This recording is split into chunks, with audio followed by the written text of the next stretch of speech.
yenze omuti omuto okuva mu ghetto nakulira ku muggo nga guunya nze Mukama Katonda yali yantonda kulya kunywa na kwebaka ningo bawoja lwantegekaye waliwo lunaku abali nze emiggo gye bankubye ekyambu sisobola kuddaawo kujjukira byempiseemu nayina amannyo naye kati tolabanga waliwo ekituli bampise mu mbeera ya bugubi bali bakusibyeko mbonyeebonye ntobye n'ensi era nkyatoba naye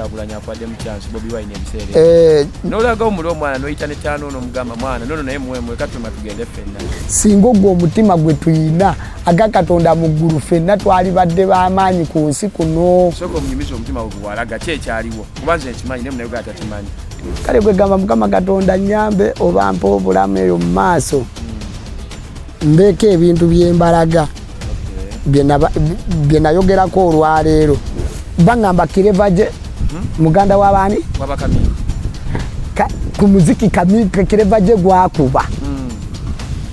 yali badde mu kyalo nze era mwana Mukama Katonda bw'alikeera n'ampa kaseete ng'era keyayiiridde aliyeni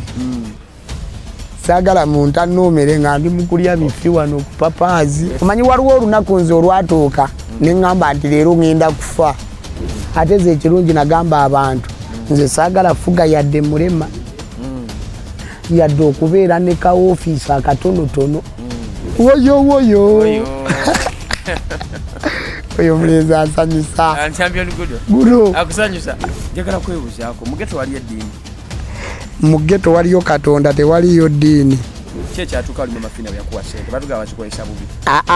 tebagamba nti nazikozesa bubi wabula eyo ensonga nali nagiteeka mu paliyamenti y'ensi obudde bwo bugenze bafuuka bantu balala tuli balala olunaku lumu nagenda mu church yaŋŋamba buli lunaku ojja okusabira wano naye toleeta kimu kya 10